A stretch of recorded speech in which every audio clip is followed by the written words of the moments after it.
والصلاة والسلام على رسوله الكريم أما بعد فأعوذ بالله من الشيطان الرجيم بسم الله الرحمن الرحيم عما يتساءلون عن النبأ العظيم الذي هم فيه مختلفون كلا سيعلمون ثم كلا سيعلمون ألم نجعل الأرض مهادا والجبال أوتادا وخلقناكم أزواجا وجعلنا نومكم سباتا وجعلنا الليل لباسا وجعلنا النهار معاشا وبنينا فوقكم سبعا شدادا وجعلنا سراجا وهاجا وأنزلنا من المعصرات ماء ثجاجا لنخرج به حبا ونباتا وجنات ألفافا إن يوم الفصل كان ميقاتا يوم ينفخ في الصور فتأتون أفواجا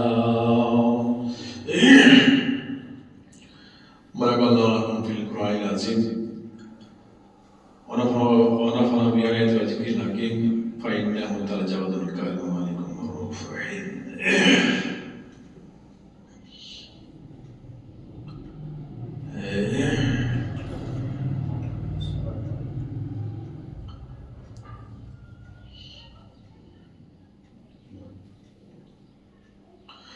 الحمد لله نحمده ونستعينه ونستغفره ونؤمن به ونتوكل عليه ونعوذ بالله من شرور أنفسنا ومن سيئات أعمالنا من يهده الله فلا مضل له ومن يضلله فلا هادي له ونشهد أن لا إله إلا الله وحده لا شريك له وأشهد أن محمدا عبده ورسوله الذي أرسله بالحق بشيرا ونذيرا وداعيا إلى الله بإذنه وسراجا منيرا أما بعد فقد قال الله تبارك وتعالى في كلامه المجيد والفرقان الحميد بعد أعوذ بالله من الشيطان الرجيم يا أيها الناس اتقوا ربكم الذي خلقكم من نفس واحدة وخلق منها زوجها وبث منهما رجالا كثيرا ونساء واتقوا الله الذي تساءلون به والأرحام إن الله كان عليكم رقيبا يا أيها الذين آمنوا اتقوا الله حق تقاته ولا تموتن إلا وأنتم مسلمون يصلح لكم أعمالكم يغفر لكم ذنوبكم ومن يطع الله ورسوله فقد فاز فوزا عظيما أما بعد فأعوذ بالله من الشيطان الرجيم بسم الله الرحمن الرحيم يا أيها الذين آمنوا يا أيها الذين آمنوا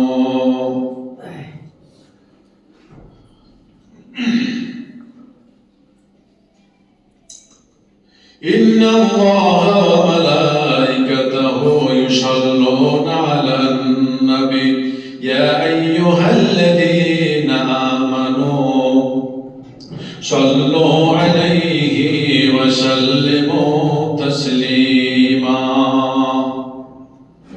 اللهم صل على محمد وعلى آل محمد كما صليت على إبراهيم وعلى آل إبراهيم إنك حميد مجيد اللهم بارك على محمد وعلى آل محمد كما باركت على إبراهيم وعلى آل إبراهيم إنك حميد مجيد উপস্থিত মুসল্লিবৃন্দ খুতবার শুরুতে সেই মহান আল্লাহর দরবারে আমরা সবাই শুকরিয়া আদায় করি যে মহান মাবুদ আল্লাহ রাসূলের যেই মাসে আল্লাহর সাথে সাক্ষাৎ করতে গেছিলেন সেই মাসটি ছিল রজব মাস বর্তমান আমরা যেই মাসে আজকে উপস্থিত হয়েছি যে আল্লাহ তাআলা আমাদেরকে রজব মাসে জুম্মার মসজিদে আসার আমাদেরকে সুস্থ রেখে এখন পর্যন্ত সুস্থ রেখে এই মসজিদে আসার তৌফিক দান করলেন সেই আল্লাহ দরবারে আমরা শুকরিয়া আদায় করি আলহামদুলিল্লাহ শতকোটি দরুদ এবং সালাম বর্ষিত হোক সে মায়ার নবী দয়ার নবী যে রাসূলকে আল্লাহ তাআলা দুনিয়ার বুকে ইঞ্জিনিয়ার করে পাঠিয়েছিলেন জান্নাতের রাস্তা তৈরি করে জান্নাতের রাস্তায় তার উম্মতকে হাত ধরে তুলে দেওয়ার জন্য তিনি কত চেষ্টা করেছেন আরামকে হারাম করেছেন উম্মতের জন্য সেই উম্মত পাগল রাসূলের উপরে আমাদের সকলের দোয়া এবং দরুদ আমরা বলি আল্লাহুম্মা আমিন আল্লাহুম্মা সাল্লি আলাইহি আল্লাহুম্মা বারিক আলাইহি তো আল্লাহ তাআলা দেখেন আমরা একটা যদি চেয়ার তৈরি করি তাহলে আমাদেরকে কত মেহনত করতে হয় চোখের সাহায্য নিতে হয় হাতের সাহায্য নিতে হয় আর অস্ত্র সাহায্য নিতে হয় ঠুকে ঠুকে চেয়ারটা তৈরি করতে হয় যদি একটা কোনো ছাপের খাট তৈরি করি সেখানে অনেক পরিশ্রম লাগে বেল খাটাতে হয় চোখ লাগাতে হয় হাত দিয়ে টিপে টিপে পরিশ্রম করে করে ফুল তুলে তুলে একটা ছাপের কাঠ তৈরি করতে হয় তো যা কিছু আমরা পৃথিবীতে তৈরি করব সেখানে আমাদের হাত পা কান চোখ অনেক জিনিস প্রয়োজন হয় কিন্তু আল্লাহ তাআলা কোনো কিছু তৈরি করলে সেখানে হাতকে ব্যবহার করতে হয় না, কিছুই ব্যবহার করতে হয় না। শুধু নিয়ত করবেন, বলবেন সূরা ইয়াসিন আছে। কোনো কিছু তৈরি করা আল্লাহ নিয়ত করলে শুধু কুন ফায়াকুন, হয়ে যাও, এই শব্দটা বলেছে, সাথে সাথে হয়ে গেছে। তো আল্লাহ তাআলা এই পৃথিবীর বুকে কোন জিনিস সৃষ্টি করতে বাকি রাখেনি, সব কিছু সৃষ্টি করে ফেলেছে। পৃথিবীর এমন কোন বৈজ্ঞানিক, এমন কোন দার্শনিক খুঁজে বের করতে পারবে না যে আল্লাহ এই জিনিসটা তৈরি করতে বাকি রয়ে গেছে, ঘাটতি আছে, তৈরি করা হয়নি। আল্লাহ সব কিছু তৈরি করে দিয়েছে, শুধু একটা জিনিস তৈরি করতে বাকি আছে। শুধু একটা জিনিস তৈরি করতে বাকি আছে, সে জিনিসটা তৈরি করতে যা যা মাল ম্যাটেরিয়াল লাগবে সব ফেলা হয়ে গেছে, শুধু তৈরি করতে বাকি আছে, সব হয়ে গেছে। তো দেখেন সে জিনিসটা কি? এই কুরআনুল কারীমটার অনেক নাম আছে। কুরআনের নাম কুরআন, কুরআনের নাম ফুরকান, কুরআনের নাম নাবা, কুরআনের নাম তানজিল। যে কুরআনের নাম নাবা, নাবা মানে সংবাদ। এই কুরআনের নামে একটা নাম আছে, সে সূরার নাম সূরাতুন নাবা, যে সূরাটা আমি খুতবা শুরুতে পাঠ করলাম। তো এই কোরআনের নাম নাবা, এবং এই কুরআনুল কারীমে একটা সূরা আছে, সেই সূরার নাম হচ্ছে নাবা। আমরা দেখেন পৃথিবীতে কতগুলি সংবাদ আমরা পেপারের মাধ্যমে পেয়ে যাই। প্রতিদিন সকালে আমরা পেপার খুলবো, সব কিছু 24 ঘন্টার যা খবর তা আমরা পেয়ে যাব। আপনি ইনকিলাব পত্রিকা বলেন, দৈনিক সংগ্রাম বলেন, সমকাল বলেন, আপনি পত্রিকাগুলি পাতাগুলি উল্টাবেন, পড়বেন, পৃথিবীর সবকিছু জানতে পারবেন। তবে এখন কিন্তু পত্রিকাগুলি কমে গেছে, এখন মানুষের হাতে হাতে মোবাইল হয়ে গেছে। সকাল 8টা 9টা 10টার সময়তে শুধু ফেসবুকটা টিপে দিলেই আপনার পৃথিবীর সব কিছু খবর চলে আসবে। তো আমরা পৃথিবীর খবর পেপারের মাধ্যমে আমরা পেয়ে যাই। আমরা পৃথিবীর খবর যখন আমরা ফেসবুকে ক্লিক করে যখন আমরা একের পর এক দেখি, তখন পৃথিবীর আমরা সব কিছু খবর পেয়ে যাই।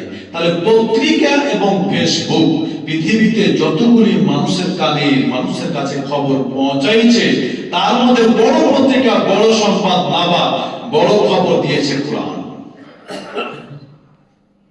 পৃথিবীর সৃষ্টি থেকে শুরু করে আজ পর্যন্ত যত পত্রিকা মানুষের কাছে খবর দিয়েছে, ফেসবুক যত খবর দিয়েছে, তার মধ্যে সবচেয়ে বেশি খবর দিয়েছে কোরআন। একটা মজার খবর, আল্লাহ বলছেন কুল হুয়াল্লাযী জাআলাকুম ইলাইহি তুহশারুন। হে নবী, তুমি কাফেরদেরকে জানিয়ে দাও, মুশরিকদেরকে জানিয়ে দাও, ও পৃথিবীর বেঈমান কাফেরেরা, আল্লাহ যে তোমাদেরকে সৃষ্টি করে দুনিয়ায় ছেড়ে দিয়েছেন, তোমাদেরকে সৃষ্টি করে দুনিয়ায় ছেড়ে দিয়েছেন, একদিন কিন্তু তোমাদেরকে গুটিয়ে নিবে, তোমাদেরকে সবকে একত্রিত করে হাজির করবে এক জায়গায়, তার নাম হচ্ছে কিয়ামত। আল্লাহ রাসূলকে আল্লাহ বললেন যে হে আমার রাসূল, হে আমার সাংবাদিক, তুমি মানুষের কাছে একটু ভালো করে কমান, তোমাদের কেমন আছে হালকা করে কমান।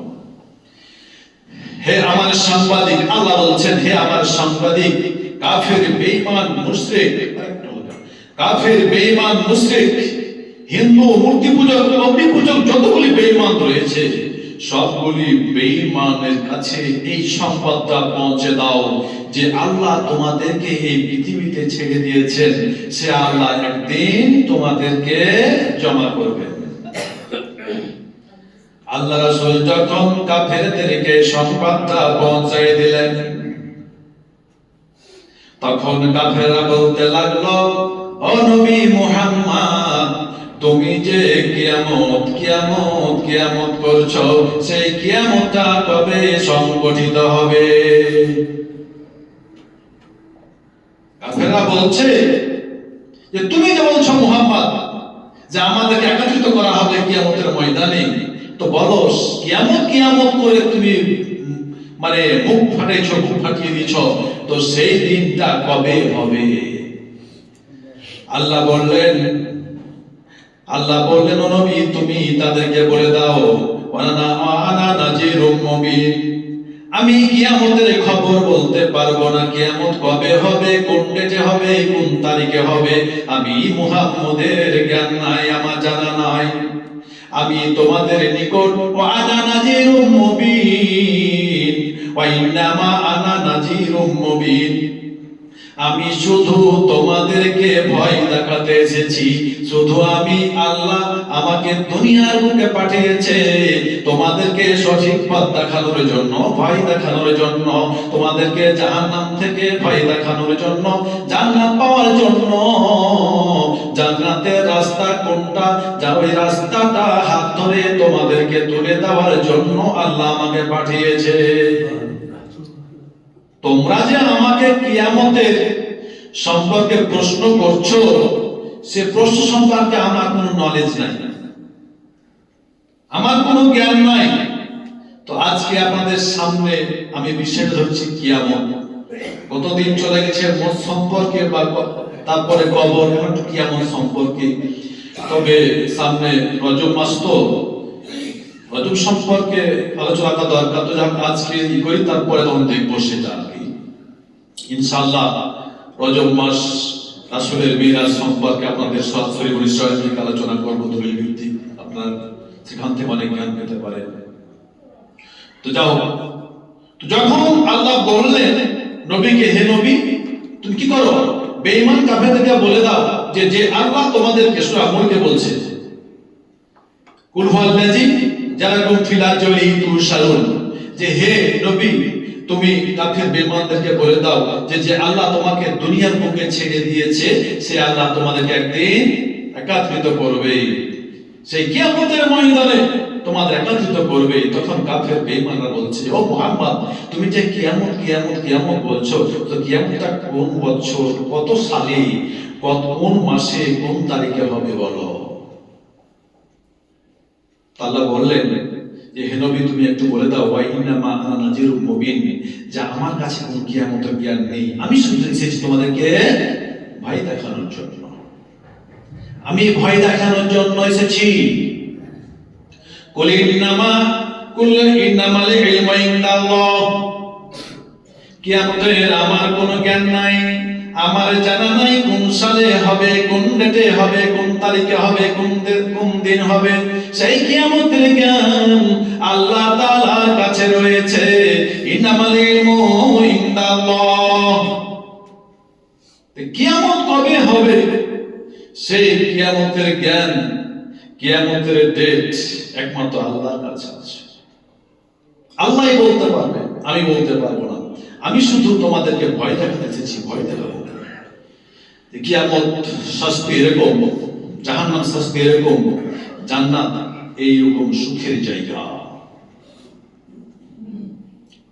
তো দেখেন, একটা জিনিসের কতটা জিনিস নাই, হাত নাই, পা নাই, চোখ নাই, দাঁত নাই, জিহ্বা নাই, অথচ কথা বলে। হাত নাই, পা নাই, চোখ নাই, কান নাই, দাঁত নাই, জিহ্বা নাই, অথচ কথা বলে। ঘন্টার পর ঘন্টা আপনাদের জ্ঞান দিবে, ঘন্টার পর ঘন্টা বক্তব্য দেবে, কথা বলবে, অথচ সাউন্ড নাই। তার নাম হচ্ছে কিতাব, তার নাম হচ্ছে বই। সেই কিতাব খবর দিয়ে দিবে। এখন দেখেন, দাদুরচক থেকে শিবগঞ্জ রোড তৈরি হবে, কোন কন্ট্রাক্টকে, ইঞ্জিনিয়ারকে কন্ট্রাক্ট দিয়ে দিল, যেখানে বীজ লাগবে বীজ দিবেন, তারপরে সুন্দর করে রোডটা বানিয়ে দিবেন। কন্ট্রাক্টটা হয়ে গেল। যখন কন্ট্রাক্ট হয়ে গেল তখন ইঞ্জিনিয়ার রোডে পাথর ঢালবে, বীজ ঢালবে, তার সাথে সাথে প্রতি কিলোমিটার পর একটা করে মাইলস্টোন বসিয়ে দিবে। সব একই টেন্ডারে চলে আসে। যখন দাদুর চক মোড়ে হরমোনে উঠবেন তখন সেখানে বৈশাখী বলে দিতে পারবেন শিবগঞ্জ আর কত দূর, শিবগঞ্জ বাজার আর কত দূর। তো এই যে কবর থেকে নিয়ে কিয়ামত পর্যন্ত একটা ঘোর জঙ্গল আছে। এই ঘোর জঙ্গলটা আমাদের পার হতে হবে কিভাবে, পার হবে কিভাবে? যখন আপনি আমি যখন চলতে চলতে চলতে যখন পুরসরাত পার হয়ে যখন আপন ঘর চলে যাব, জান্নাতুল ফেরদাউস চলে যাব, আর কোনো চিন্তা নাই। এর মধ্যে অনেক ঘোর জঙ্গল, অনেক বিপদ কেটে আমাদেরকে যেতে হবে। এখন শিবগঞ্জ থেকে ঢাকা যাবেন, যখন শিবগঞ্জে দেখবেন মাইলস্টোনে যে ঢাকা আর 300 কিলোমিটার। আপনার যদি মেধা থাকে তাহলে বুঝে নেবেন যে 300 কিলোমিটার পরই ঢাকা পাওয়া যাবে। যখন ট্রেনে কিংবা বাসে যখন চড়বেন, জানলার দরজা দিয়ে দেখবেন যে 300 থেকে 200, তারপরে 100 করতে করতে করতে করতে যখন চলতে, যখন দেখে নেবেন জানলা দিয়ে যে হ্যাঁ এই যে মাইলস্টোনে 0, তখন জেনে হবে যে না, এটাই হচ্ছে ঢাকা, এটাই হচ্ছে ঢাকা। রাসূল সাল্লাল্লাহু আলাইহি সাল্লাম বলে দিলেন খামসা আশারা খাসলাতিন মিন উম্মতি, খামসা আশারা খাসলাতিন মিন উম্মতি। আল্লাহ রাসূল কোন ইহুদির কথা বলেননি, কোন খ্রিস্টানের কথা বলেনি, কোন হিন্দুর কথা বলেনি, কোন শিখের কথা বলেনি। তিনি বলেছেন আমার উম্মতের ভিতরে, আমার উম্মতের মধ্যে, আমার উম্মতরা যখন 15টা কাজ করবে, খামসা আশারা খাসলাতু মিন উম্মতি, আমার উম্মতের ভিতরে যখন 5টা জিনিস পাওয়া যাবে, তখন তোমরা বুঝে নিবে যে কিয়ামতের গাড়ি প্ল্যাটফর্মে ঢুকতে আরম্ভ করেছে। আল্লাহ রাসূল বলতে পারেনি যে কিয়ামত কোন তারিখে কত সালে কোন ডেটে হবে, কথা বলতে পারেনি। কিন্তু কিয়ামত কখন হবে, কিয়ামতের পরিচয়টা কি, আল্লাহ রাসূল বলে দিয়েছেন যে আমার উম্মতের মধ্যে আবু হুরায়রা রাদিয়াল্লাহু তাআলা আনহু, মিশকাত শরীফের হাদিস এসেছে, আবু হুরায়রা রাদিয়াল্লাহু তাআলা আনহু বর্ণনা করেন যে আল্লাহ রাসূলের মুখে আমি শুনেছি যে রাসূলের উম্মতের মধ্যে যখন 15টা জিনিস প্রকাশ পেয়ে যাবে, 15টা জিনিস যখন পেয়ে যাবে, তখন তোমরা বুঝে নিও যে কিয়ামত নিকটে চলে এসেছে।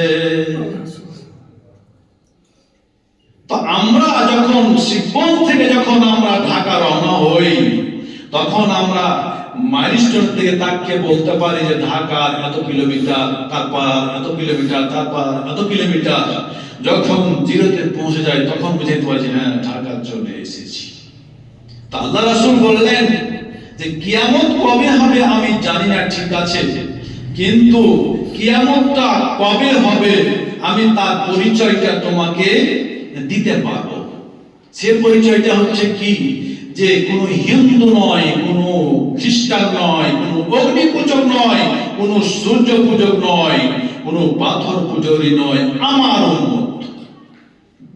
উম্মত যখন 15টা কাজ করবে, তখন তোমরা জেনে নিবে যে কিয়ামত আর বেশি দূরে না হয়। আল্লাহ রাসূল বললেন কিয়ামতের আলামত 70টারও বেশি রয়েছে, সেগুলি কিন্তু প্রায় শেষ হয়ে গেছে।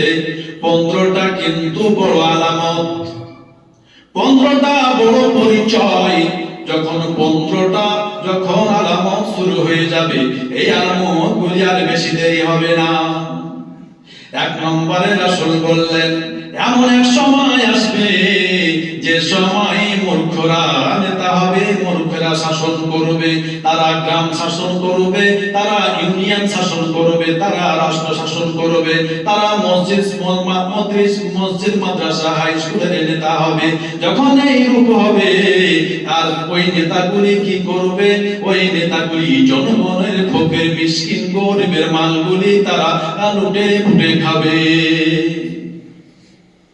যখন দেখবে আমার উম্মতের মধ্যে শিক্ষিত ইমানদার লোকেরা দূরে বসে আছে, আর মূর্খেরা শাসন করেছে, মূর্খেরা পরিচালনা করছে, এবং ওই নেতাগুলি যখন ফকির মিসকিন এতিম গরিব জনগণের মালগুলি লুটে পুটে খাবে, তখন জেনে নিও কিয়ামত আর বেশি দূরে নাই। কিয়ামতের গাড়ি চলতে আরম্ভ করেছে। 15টা আলামতের মধ্যে আল্লাহ রাসূল একটা কথা বললেন। 2 নম্বর বললেন, আমানতের খেয়ানতি চলবে। সারা পৃথিবী জুড়ে যারা আমার উম্মত, যারা মুসলমান দাবি করবে এবং উম্মত দাবি করবে, আমার উম্মতের মধ্যে আমানত আমলদারি থাকবে না, খেয়ানতি চলবে, আমানতের খেয়ানতি চলবে। মানুষের কাছে কথা দিয়ে মাল রেখে নিরাপত্তা থাকবে না, বিশ্বাস থাকবে না যে আমার অর্থটা তাকে দিয়ে আমি ফিরিয়ে পাবো। আমি জমিটা কিনলাম, টাকা মিটিয়ে দিলাম, একটু অসুবিধা আছে, 6 মাস 1 বছর পর আমি জমি রেজিস্ট্রি দেবো, বিশ্বাস নাই যে সে জমিটা রেজিস্ট্রি পেতে পারি, অস্বীকার করতে পারে। এমন এক জামানা আসবে, আল্লাহ রাসূল বললেন, খামসা আশারা খাসলাতি মি উম্মতি, আমার উম্মতের ভিতরে যখন 15টা আলামত প্রকাশ পেয়ে যাবে, ও উম্মতরা, ও পৃথিবীর মানুষেরা, তোমরা জেনে নিও যে কিয়ামত অতি নিকটে চলে এসেছে। মানে আমরা কিয়ামত আসছে না, আমরা কিয়ামত আগে আছি, একের পর এক আগে যাচ্ছি। এখন দেখেন আমাদের ভিতরে বর্তমান সমাজের মুসলমানদের মধ্যে এই আলামতগুলি জ্বলছে না, চলে না। 3 নম্বর আলামতের কথা বললেন, 3 নম্বরে পরিচয় করলেন রাসূলের উম্মতের মধ্যে যে এমন এক জামানা আসবে, আতার রাজুলুম রাতাহু, পৃথিবীর মধ্যে আমার উম্মতরা যারা হবে, মহিলার পিছনে পিছনে তারা চলবে, মহিলার বশীভূত হয়ে তারা জীবন যাপন করবে। পৃথিবীর সমস্ত জেলখানার চাবি, আইনের চাবি মহিলার হাতে থাকবে। মহিলা যেটা করবে ওটাই হবে, সব জায়গায় মহিলা মালিকানা করবে, মহিলার উপরে বেশি কথা বলা যাবে না। এবং যুবকেরা কুত্তা যেমন কুত্তির পিছনে পিছনে ছুটে চলে, এরকম যুবকেরা বেহাইয়া হয়ে যাবে, কোনো হাইয়া শরম থাকবে না, তারা মহিলার পিছনে পিছনে চলবে, লজ্জা শরমকে বেঁচে ফেলবে, তাদের কোনো শরম থাকবে না। 4 নম্বর, ওয়াজাকাতু মাগরামান, মানুষ যাকাত দেওয়াটাকে জরিমানা মনে করবে, যাকাত দিতে চাইবে না। যেহেতু যাকাতের ব্যাপারে কোরআনে বলা হয়েছে, যত জায়গায় নামাজের কথা বলা হয়েছে, তত জায়গায় যাকাতের কথা বলা হয়েছে, কিন্তু যখন মানুষকে যাকাতের কথা বলা হবে, তখন মানুষ যাকাত দিতে চাইবে না, যাকাতটাকে জরিমানা মনে করবে। যাকাত কঠিন জিনিস, যাকাতটা হচ্ছে গরিবের এতিমের হক। এই যাকাতটা আল্লাহ রাসূল এসেছে, যাকাতের ফান্ডটা তৈরি করেছিলেন পৃথিবীর সমস্ত মানুষের ধনী এবং গরিবের মধ্যে ভারসাম্য রক্ষার জন্য, যাতে ধনীর কাছ থেকে মালগুলি এসে গরিবের কাছে পৌঁছে, এমন যাতে না হয় যে কেউ সম্পদের পাহাড় জমাবে আর কেউ খেতে পাবে না, বসবাস করতে পারবে না, গাছতলায় বাস করবে, এটা হতে পারে না। এই জন্যই যাকাতের ব্যবস্থা আল্লাহ করলেন এবং আল্লাহ রাসূল যাকাতের ফান্ডটা তৈরি করলেন।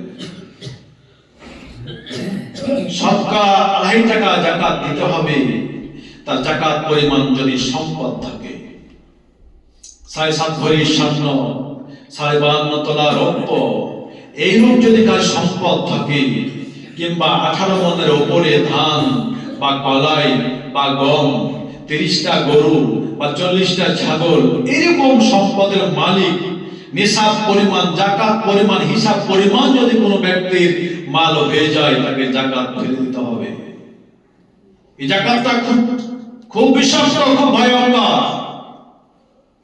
লোক কথালে জাকাতকে ফেলে দিতে হবে নদীতে গিয়ে, তারপরে জাকাত রাখা যাবে না। কিন্তু আজকে মানুষ, ধনীরা জাকাত খাবে, গরিবেরা এখন জাকাতটা ধনীরাই খেয়ে নিচ্ছে, জাকাত দিচ্ছে না। এই জাকাত কঠিন ভয়ঙ্কর জিনিস। সেই উট, গরু, ছাগলগুলি কিয়ামতের মাঠে মালিকের ঘাড়ে চেপে বসবে, পা ধরে টেনে নামার চেষ্টা করবে, নামাইতে পারবে না। বলবে, আনা কাঞ্জুকা, আমি তোমার মাল ছিলাম, আমি তোমার ঘর থেকে সরব না, তুমি সেই মালের স্বাদ এখন ভোগ করো। স্বর্ণের জাকাত যদি না দেওয়া হয়, লাহার টিকাকে যেমন বলা হয়, এরকম গড়ে শিল বানায় আপনার শরীরে, আমার শরীরে যা জাকাত দেয় না, এদের শরীরে আগুনের শিল বানিয়ে ছাপ দিতেই থাকবে। তো এই জাকাত যখন মানুষ দেবে না, জাকাত দেওয়ার নিয়মটা উঠে যাবে। জাকাত দিতে বললে মানুষ দিবে না, মাল কমে যাবে, নিজেকে জরিমানা মনে করবে। মানুষ দেখছি জাকাত বের করছে না, জেনে নিতে হবে যে কিয়ামত কাছে এসেছে। 5 নম্বরে বললেন, যেমন এক জামানা আসবে যে মানুষেরা দিন শিক্ষা বাদ দিয়ে বেদিন শিক্ষার পিছনে মানুষের প্রচার প্রসার বেড়ে যাবে এবং প্রতিযোগিতা শুরু হয়ে যাবে। আমার ছেলেটাকে ডাক্তার বানাতে হবে, আমার ছেলেটাকে ইঞ্জিনিয়ার বানাতে হবে। কেউ বলবে না যে আমার ছেলেটা আলেম হবে। সারা বিশ্বের মানুষকে সোজা জায়গায় পৌঁছে দিতে পারবে, দিনের খেদমত করবে, গোলামি করবে, এই নিয়তটা থাকবে না। কোন মাদ্রাসায় কোরআন হাদিস শিক্ষার জন্য কোন ছেলেকে দেওয়ার জন্য উৎসাহ করবে না। শুধু মানুষ সাধারণ শিক্ষার পিছনে ছেলেকে ডাক্তার, ইঞ্জিনিয়ার বানার জন্য মানুষের মধ্যে প্রতিযোগিতা শুরু হয়ে যাবে।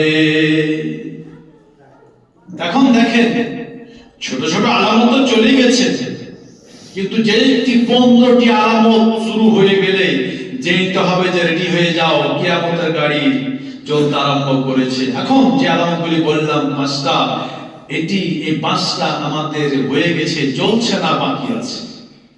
বুঝে নিতে হবে যে কিয়ামত আর কত দূরে আছে। আজকে বিজ্ঞান শিক্ষা,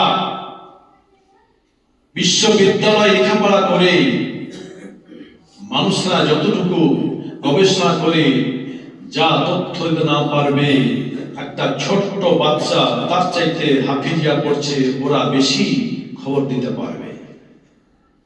এখন দেখেন, পৃথিবীতে 2টা মানুষের ছবি তোলা মেশিন 2 প্রকার। একটা হচ্ছে আপনি ফর্ম ফিল আপ করবেন, রেজিস্ট্রেশন করবেন কিংবা জ্যোতিষী করবেন, এই জন্য হাত ছবি লাগবে বা ফুল ছবি লাগবে। যখন ছবি তুলতে যাবেন তখন মনে হচ্ছে কত সুন্দর মানুষ, কত সুন্দর মানুষ। একটা ক্যান্সারের রোগী ডাক্তারের মেয়াদ দিয়ে দিয়েছে যে আর মাত্র 20 দিন বা 30 দিন এর মেয়াদ, এরপর শেষ। কিন্তু ওই মানুষটাকে যখন আপনি সুন্দর করে সাজিয়ে যখন স্টুডিও ছবি উঠাবেন, তখন স্টুডিওর ছবিতে বলবে না লোকটা খুব সুন্দর মানুষ। তাহলে এক্সরে ছবিতে গিয়ে বলছেন যে না, এই লোকটা ক্যান্সারের রোগী, আর ক্যান্সারের জীবাণু সারা শরীরে আক্রমণ করেছে, আর মাত্র 25 থেকে 30 দিন বাঁচবে। আবার ওই মানুষটাকে আবার স্টুডিও যখন ছবি দিতে যাচ্ছেন, তখন স্টুডিও ছবি বলছেন না এটা একটা সুন্দর মানুষ। তাহলে এক্সরে ছবি একরকম রেজাল্ট দিচ্ছে, আর স্টুডিও ছবি একরকম রেজাল্ট দিচ্ছে। তো অনুরূপ ভাবে এই কোরআন শিক্ষা আর সাধারণ শিক্ষার মধ্যে অনেক পার্থক্য আছে। যারা সাধারণ শিক্ষা, যারা বিশ্ববিদ্যালয় থেকে ডিগ্রি লাভ করেছে, যারা বিআইটি থেকে ডিগ্রি অর্জন করেছে, যারা মেডিকেল থেকে ডিগ্রি অর্জন করেছে, যারা পৃথিবী নিয়ে গবেষণা করছে, যদি তাদেরকে জিজ্ঞেস করা হয় আপনি বলেন ভাই, আপনি বড় ডিগ্রি নিয়ে, আপনি পৃথিবী নিয়ে, আপনি মাটি নিয়ে, আমি আসমান নিয়ে, জমি নিয়ে অনেক গবেষণা করছেন, তো বলেন এখন বর্তমান পৃথিবীর অবস্থা কি? পৃথিবীর খবরটা একটু বলেন। ওই সমস্ত বৈজ্ঞানিক, ওই সমস্ত দার্শনিকেরা বলবে যে পৃথিবী এত সুন্দর পৃথিবী, যা এর আগে আমরা কোনোদিন কোন লেখকের, কোন বৈজ্ঞানিকের মুখে শুনিনি, কিংবা কোনো আমরা বইয়ে পড়িনি। বর্তমান আমরা এমন এক বৈজ্ঞানিকের যুগে পৌঁছে গেছি, এমন এক আমরা সুখে আছি যে সেকেন্ডে সেকেন্ড আমরা এই দেশ থেকে অন্য দেশে খবর পাই এবং খবর দিতে পারি, এবং আমরা গাড়ি ঘোড়াতে চলি। আগের যুগের মানুষেরা পায়ে হেঁটে চলেছে, আগের যুগের মানুষেরা 3 বেলা খেতে পায়নি। আমরা প্রতিদিন মাছ মাংস দিয়ে ভাত খাই, সুন্দর সুন্দর পোশাক পরি, এবং আমাদের শিক্ষাও উন্নত, আমাদের চলাফেরা বসবাস সবকিছুই উন্নত। বর্তমান হচ্ছে আধুনিক যুগ, বৈজ্ঞানিকের যুগ, তথ্য প্রযুক্তির যুগ। এমন সুন্দর যুগে আমরা এসেছি, আমাদের পূর্বে আর কোনোদিন এত সুন্দর যুগ ছিল না। আপনি বৈজ্ঞানিককে জিজ্ঞেস করলেন, সাধারণ শিক্ষা দার্শনিককে জিজ্ঞেস করলেন যে পৃথিবীর একটু খবর দাও, পৃথিবীটা এখন কি পর্যায়ে আছে, তারা বলবে না পৃথিবী খুব সুন্দর, আমার দাদা 2টা পোশাক সুন্দরভাবে পরতে পারেনি, জাড়ের দিনে ভালো পোশাক পাইনি, লেপ পাইনি। আজকে আমরা কত কত পোশাক, আজ প্রত্যেকটা বাড়িতে বাড়িতে হুন্ডা, আজকে কত বিমানে চড়ে আমরা হজ যাচ্ছি, বিভিন্ন দেশ সফর করছি, আমরা ভালো ভালো খাচ্ছি। কত সুন্দর যুগ, কম্পিউটার যুগ, তথ্য প্রযুক্তির যুগ। এটা হচ্ছে সাধারণ শিক্ষিত মানুষেরা এই জানছে। এখন আমরা চলে যাই কোরআন শিক্ষা এবং হাদিস শিক্ষার কাছে। যদি কোনো আলেম পণ্ডিত মুফতি, কোনো আলেম পণ্ডিত মুফতিকে জিজ্ঞেস করা হয়, ও আলেম, ও হুজুর, ও মুআল্লিম সাহেব, ও মুদাররিস সাহেব, বলেন বর্তমান পৃথিবীর অবস্থার খবরটা একটু বলে দেন, পৃথিবীর খবর কি? তো আলেম বলবে পৃথিবীর অবস্থা বেশি দিন নয়, পৃথিবীর সময় মাত্র আর 20 থেকে 30 দিন। তাহলে দার্শনিক যারা, যারা বৈজ্ঞানিক যারা, যারা আসমান নিয়ে, জমি নিয়ে, গাছ নিয়ে, পৃথিবী নিয়ে গবেষণা করছে, ওই সমস্ত লোকদের দৃষ্টিতে গবেষণায় ওনারা বলে দিচ্ছেন পৃথিবীটা খুব বিল্ডিং এ বাস করছে, 10 তলা 5 তলা বিল্ডিং এ। আমাদের বাপ দাদা খড়ের ঘরে বসবাস করেছে, তাও ভালো নয়, পানি পড়েছে, কিন্তু আমরা তার পোতা, আমরা 10 তলা 5 তলা এসি রুমে বাস করছি, কত সুখে আছি, পৃথিবী স্বর্ণের যুগ, সুখের যুগ। কিন্তু এই চিন্তাটা যখন আলেম ওলামা করবে, আর দুনিয়ার বেশি দিন সময় নাই, আর মাত্র 24 ঘন্টা বা 15 থেকে 20 দিন এই দুনিয়ার মেয়াদ। তাহলে এক্সরে মেশিন একরকম রেজাল্ট দিল, স্টুডিও মেশিন একরকম রেজাল্ট দিল, সাধারণ শিক্ষিত মানুষেরা একরকম রেজাল্ট দিল, এবং ধর্ম শিক্ষা, কোরআন হাদিসের দার্শনিকেরা একরকম রেজাল্ট দিল। তার শিক্ষা হচ্ছে 2 রকম, ছবি তোলা মেশিন হয়েছে 2 রকম। আল্লাহ রাসূল বললেন 15টা জিনিস যখন আমার উম্মতের মধ্যে তোমরা দেখতে পাবে, কোন কাফের বেঈমানের মধ্যে নয়, আমার উম্মতি উম্মতি উম্মতি, আমার উম্মতের মধ্যে যখন 15টা আলামত যখন তোমরা দেখতে পাবে, তখন তোমরা বুঝে নিও যত সুখে থাকো না কেন, পৃথিবীর মেয়াদ আর বেশি দিন নয়, পৃথিবীর প্ল্যাটফর্মে গাড়ি পৌঁছে গেছে, কিয়ামতের গাড়ি পৌঁছে গেছে। তো 5 নম্বরের কথা বললেন আল্লাহ রাসূল যে পৃথিবীর অবস্থাটা এমন হবে যে মানুষরা ইসলাম শিক্ষা, ধর্ম শিক্ষা, যেটা অরিজিনাল শিক্ষা, কোরআন হাদিসের শিক্ষা, সেদিকে মানুষ দৌড়াবে না, মানুষ সাধারণ শিক্ষার পিছনে ভুরভুর করে দৌড়বে। ছেলেকে মেয়েকে ইঞ্জিনিয়ার ডাক্তার করার জন্য লক্ষ লক্ষ টাকা খরচ করবে, কিন্তু ছেলেকে কোরআন শিক্ষার জন্য, হাদিস শিক্ষার জন্য 1000 টাকা খরচ করবে না। যখন এই রূপ অবস্থা আমার উম্মতের মধ্যে হবে, তখন জেনে নিও যে কিয়ামত অতি নিকটে চলে যাচ্ছে। তবে কিয়ামত কোন ডেটে কোন সালে হবে এটা আমি বলতে পারবো না। আমি শুনতে এসেছি ইন্নামা আনা নাজিরুল মুবিন, সূরা মুলকে বলা হয়েছে যে আমি এসেছি শুধু পৃথিবীর মানুষকে ভয় দেখানোর জন্য। যাও আজকে এখান থেকে শেষ, পরবর্তী জুমা এরপর থেকে জানা হবে 15টা আলামত আমি আপনাদের সামনে তুলে ধরবো ইনশাআল্লাহ। আমার তৌফিক ইল্লা বিল্লাহ, যদি আল্লাহ তৌফিক দান করেন তো। আল্লাহ তাআলা যাতে আমাদেরকে